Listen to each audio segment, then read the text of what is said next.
Right. Yes, it's live now. So greetings from the Boston Global Forum. I'm Tom Patterson. I'm co-founder of BGF, along with Governor Michael Dukakis, Tuan Anh Nguyen, and John Quelch. And I'm sitting in my office at Harvard University, where I'm the Bradley Professor of Government and the Press, and currently also the director of the Shorenstein Center on Media, Politics, and Public Policy. This is another in BGF's series of online dialogues that began some weeks ago with a talk by David Sanger, who's the chief Washington correspondent for the New York Times. And today I'm joined by Mr. Yasuhisa Kawamura, who is Japan's Director General for Press and Public Diplomacy. Mr. Kawamura, thank you for joining us. And let me first express my sympathy for the tragic earthquake in the Kyushu region a few days ago. An unthinkable tragedy. Well, first of all, thank you very much for the kind invitation to such a renowned forum, Boston Global Forum. I'm very honored to be here with the participants. And first of all, you asked about the condition of the Kyushu earthquake. Thanks very much, first of all, for the very heartwarming sympathy and messages. But actually, the Japanese government is now exerting the best efforts to help the people who are trapped in the soil, and at the same time, we set up the refugee houses, temporary houses for the people who evacuated from their own homes. Currently, approximately 100,000 people were left home and stayed in the government open the temporary houses. Public utilities are shut off, but at a rapid rate now recovering over the past several hours of work this side. Airport of Kumamoto will be open for commercial flights from tomorrow morning. But thanks for the offer from the United States government. Today, we started the airlift by the U.S. Air Force. And they're now transporting the life-safe goods and water, food, and blankets to the sites. We really appreciate the kind offer from the United States. So we're doing our best to help the needy in the Kyushu regions. Especially we're providing the food, water, a blanket, and shelter to the most needy. And at the same time, we're doing our best to restore the services of public utilities to the people. Yeah. Well, again, we wish you the best in this tragic circumstance. Next month, Japan will be hosting the G7 summit.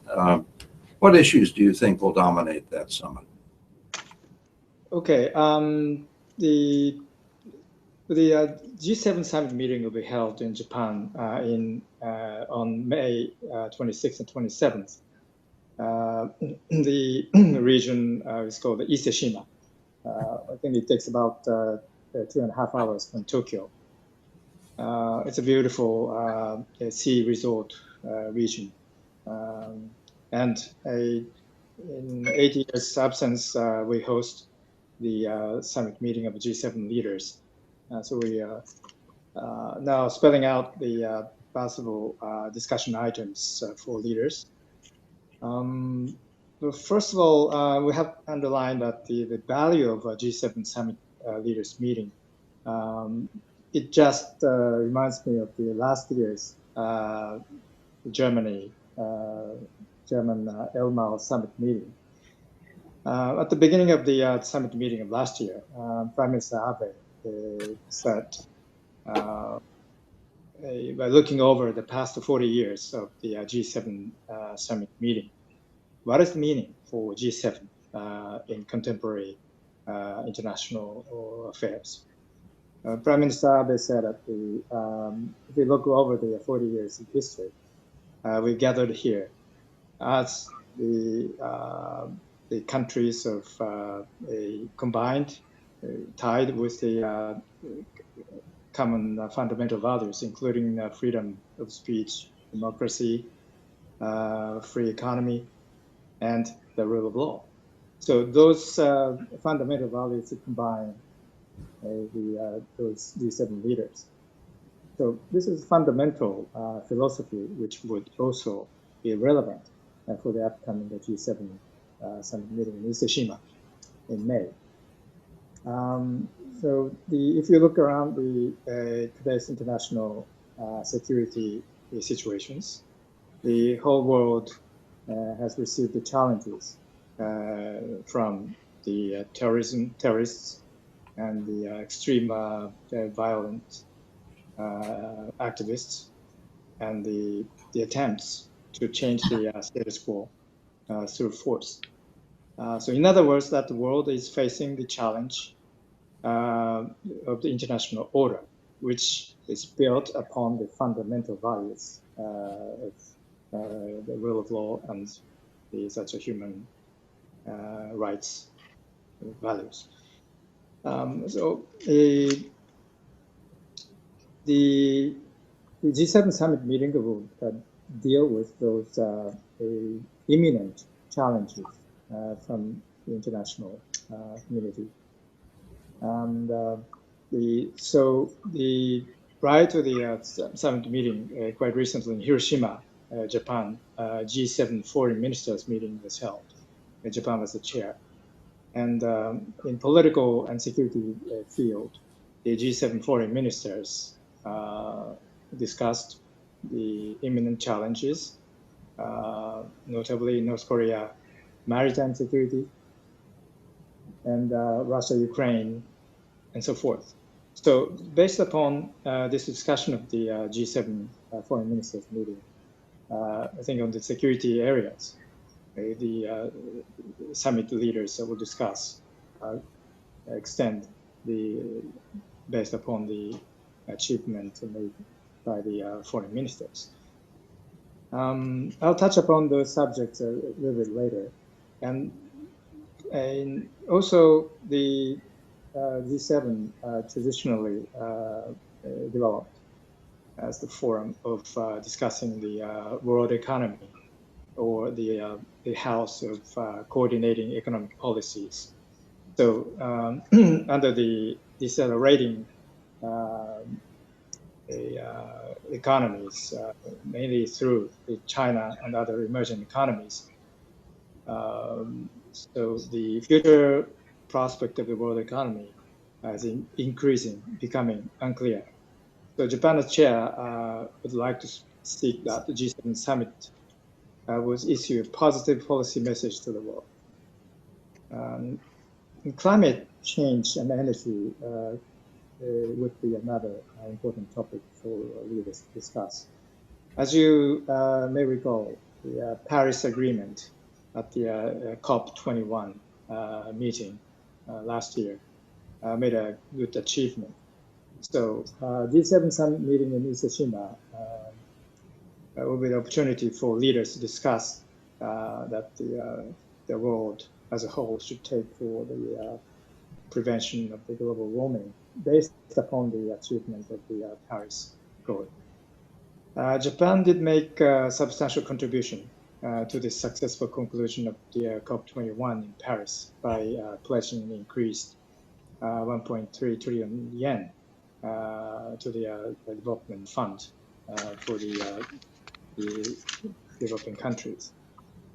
And the issue of development is also a possible topic to discuss. Coincidentally, the G7 Ise-Shima will be the first opportunity for leaders to exchange views on the Sustainable Development Goals of 2030, which was adopted at the UN General Assembly last year. Japan underlines the global partnership involving all partners, including private and NPOs, and especially in the context of the development, and more specifically, the SDGs.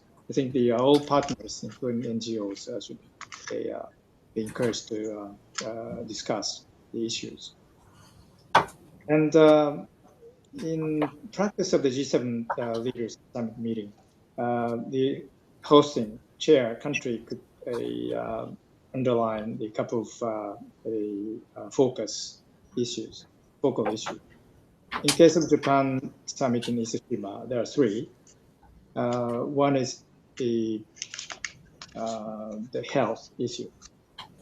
The leaders will consider the issues including strengthening the response to public health emergencies by taking into the lessons learned from the previous outbreaks, such as Ebola.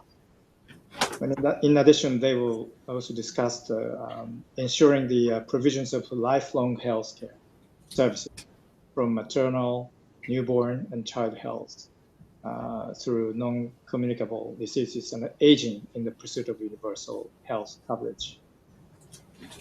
And a quality infrastructure investment will be the second item to be discussed with the Japan presidency.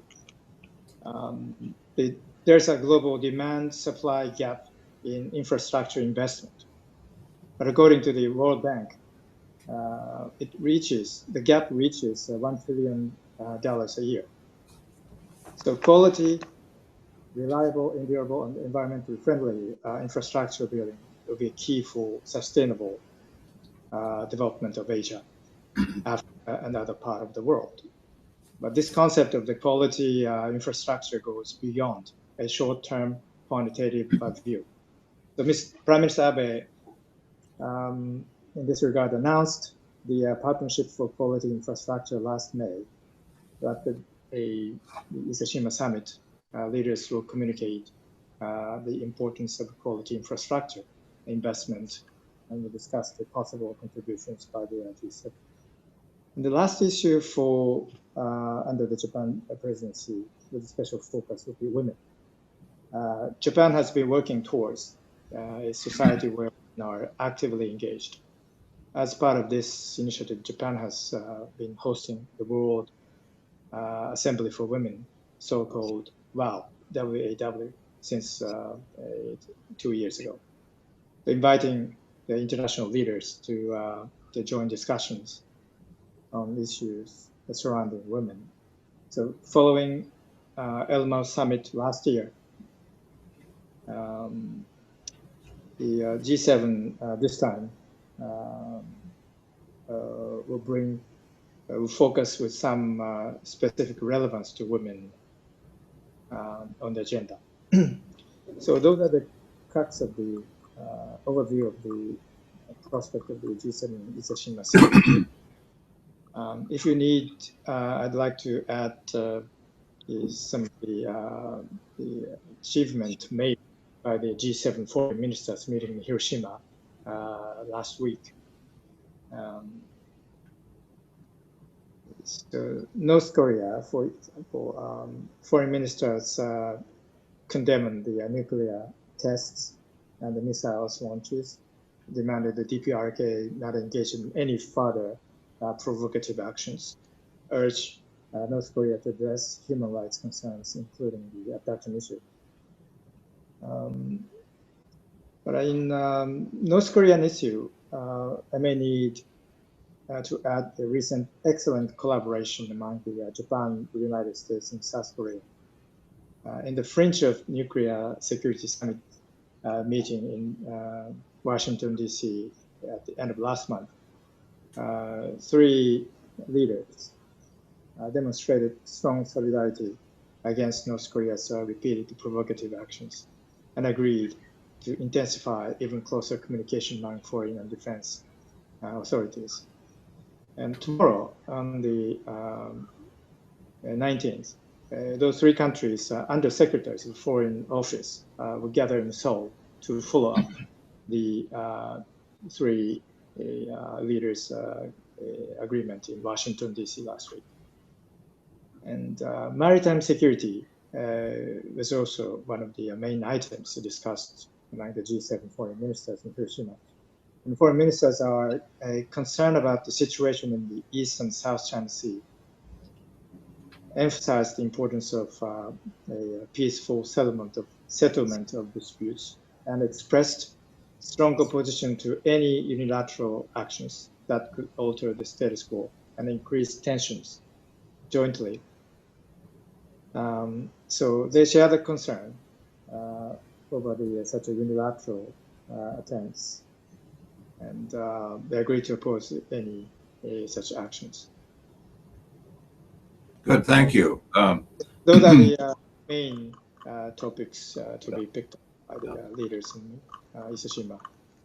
Thank you. Over the last year, the Boston Global Forum has been trying to promote the issue of cybersecurity, and recently provided the government of Japan some recommendations in that area. And I'm wondering whether you think cybersecurity will be an issue at the G7 summit. Well, the final announcement of the topics to be discussed by the leaders will be made in coming weeks. But I think it is most possible for leaders to discuss this issue of cybersecurity.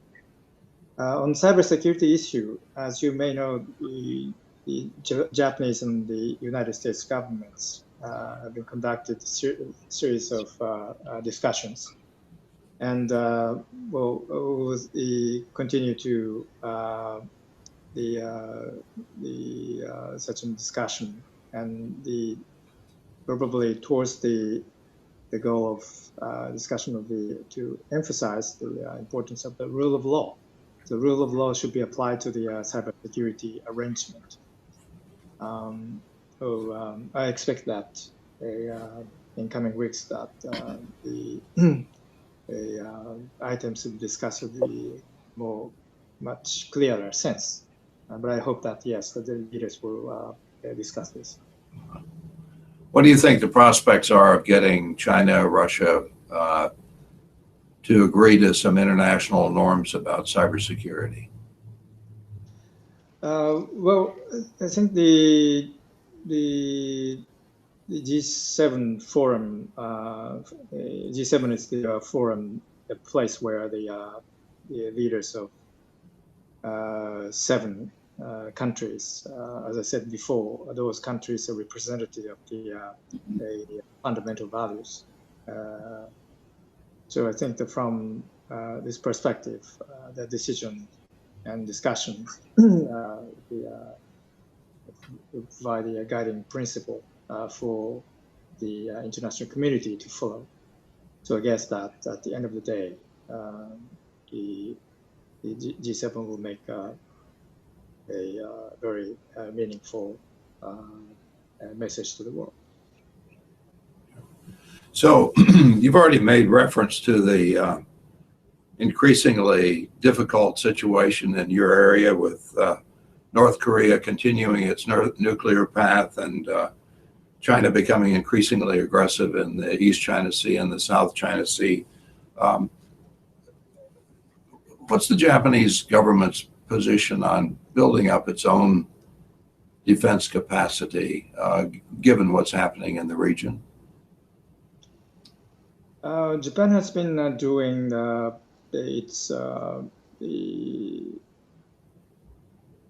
fulfilling its kind of responsibility in defending the Japanese national interest.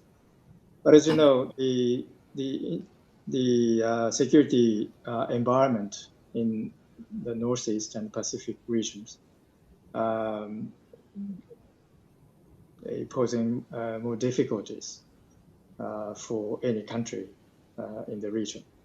So I would say that any country in the region cannot do effectively to meet with these challenges in the area alone.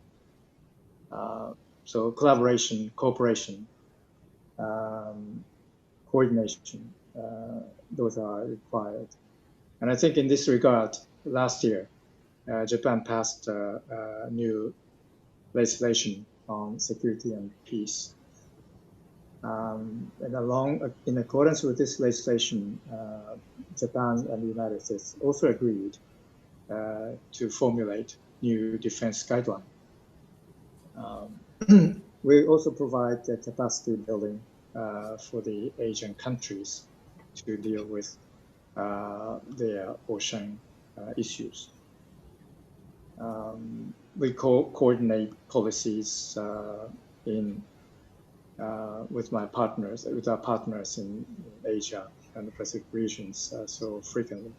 So all those things considered, we try to seek the increased deterrence against such a security challenges, and we are making very meaningful steps forward last year.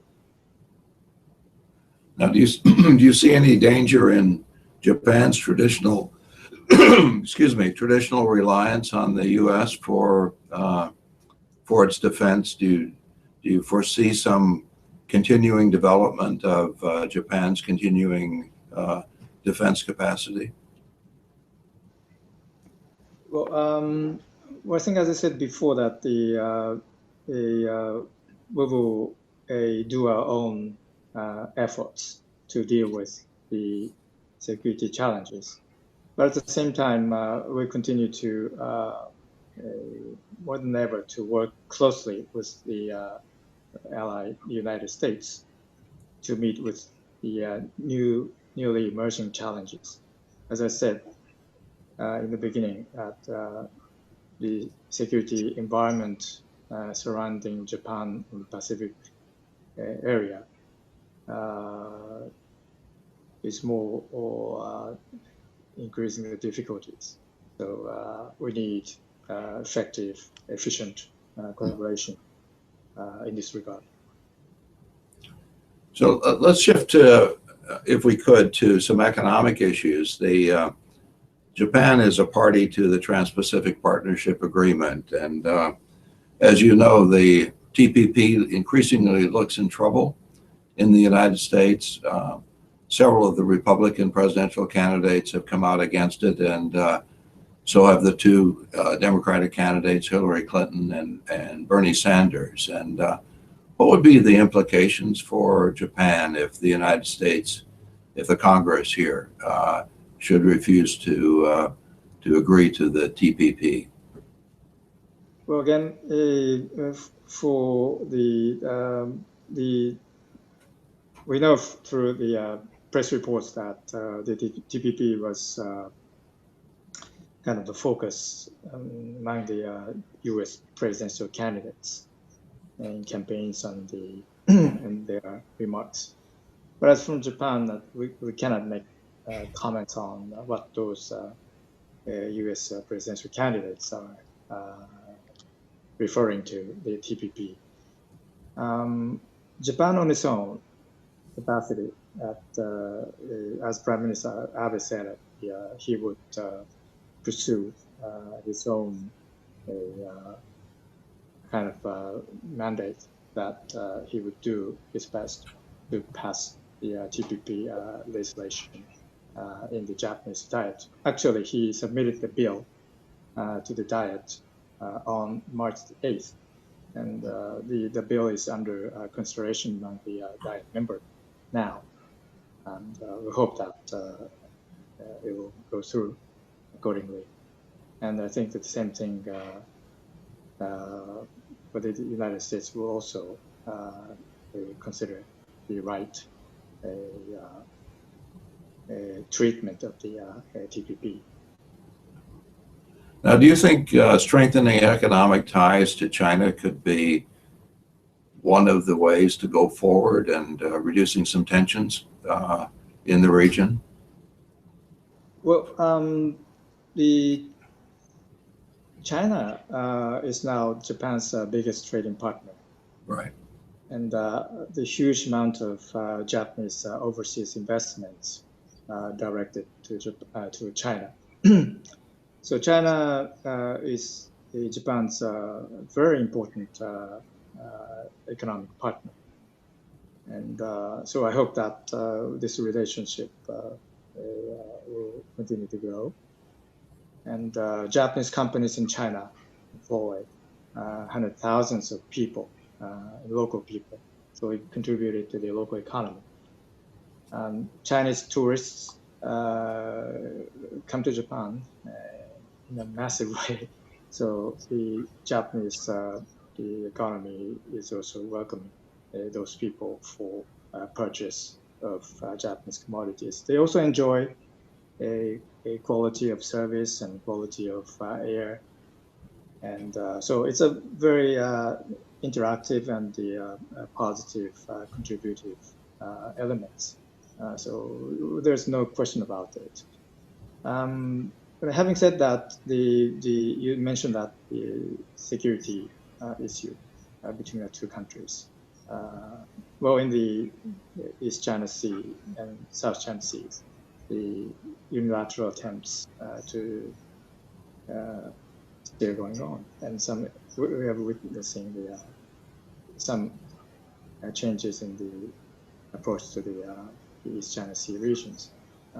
So I think we need to deal with this anyway. But having said that, economic sound development is, of course, is definitely necessary. But I'm wondering about how much leverage you're getting from your economic relations, given China's recent actions. They don't seem to be much of a deterrent, at least in some of the policies it's pursuing. And of course, China has a lot of trade relations with Vietnam as well, and yet you see its actions in the South China Sea. So I'm just wondering kind of where the economic factor plays into the relationships there, and to what degree it actually translates into a source of leverage in dealing with these more troublesome issues. Well, if you see the China-Japan relationship, I think we have to think of those two countries are the second and third largest economies in the world. So we have many interfaces. These relations between our two countries are not so single, black and white, or good or bad. But we see such a bilateral relationship in a long-term historic viewpoint. We communicated, we traded over 1,000 years. But contemporary Japan-China relations should be structured from the summit leaders' relationship and the more pragmatic interactions. So if you look over the past 3 years, well, we had the tension around 2012, and then following year in 2013, Japan and China successfully concluded a summit meeting between Prime Minister Abe and President Xi Jinping in Beijing in context of the IPEF. So they agreed the fundamental code of conduct, which is called the mutually beneficial relationship based upon common strategic interest. So since then, Prime Minister Abe and President Xi Jinping met in twice in the format of the summit meeting. And the Prime Minister Abe and Prime Minister Li Keqiang also met a couple of times. So each respective occasion of those two top leaders discussed, they reconfirmed that they are on the engagement for improving their fundamental relationship. So actually, you have witnessed a series of improvement in communications and the authorities discussions, and they agreed last year, for example, a series of things.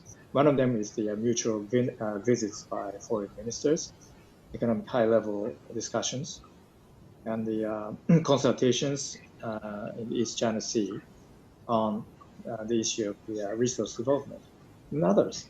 So we have seen actual and physical improvement and smoother communication so far. So we'll take step by step for further improvement. Along with these efforts on both sides, well, of course, the economic relationship be followed, and at the same time, the political youngsters exchanges are, of course, should be encouraged. Right. So, all of the advanced industrialized nations are dealing with kind of an aging population and a declining birth rate problem. The population's getting older, fewer workers. The United States has dealt with that issue in many ways through its immigration policies. And so the United States has a relatively young population relative to other advanced industrialized nations. I know Japan is dealing with the issue of an aging population. What kind of policies do you envision in that area? Frankly, I'm not an expert on the immigration policy or population growth policy. But for we have economic agreement with other countries, and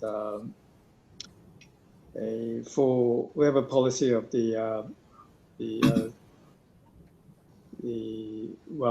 receive the foreign skilled labor force to supplement, help our to keep our advantage, and also to help the social needs. So along with those basic policy line that we receive the foreign workforce. But if you say that we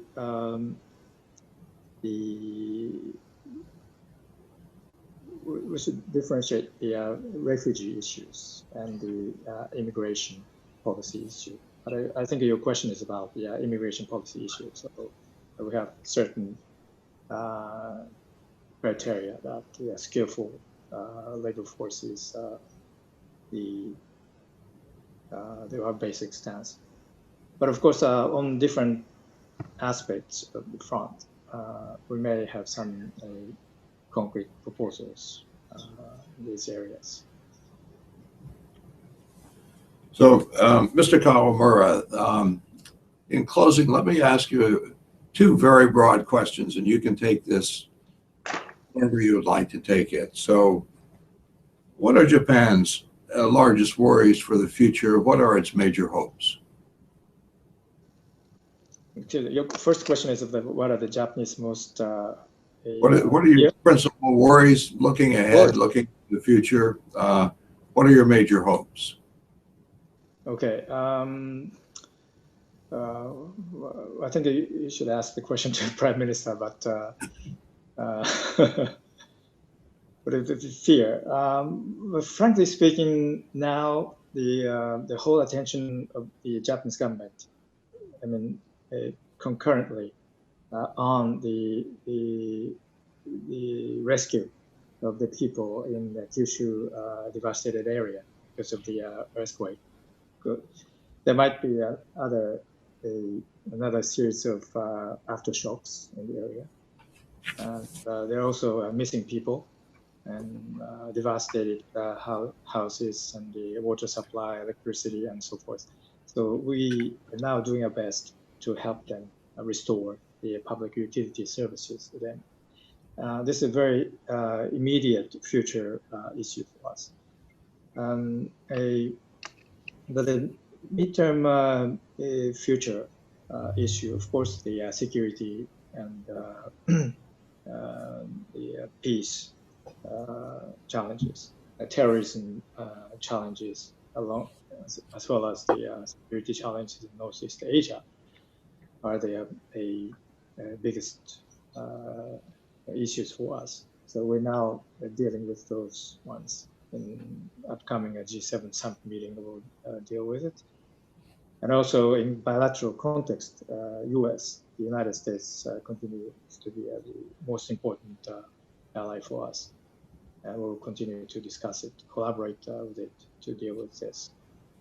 Long-term future, the economic vitality, and will the Prime Minister have the goal of the GDP, the 500 trillion yen by 2020, and the birth rate 1.8 per couple. So such a viable, the very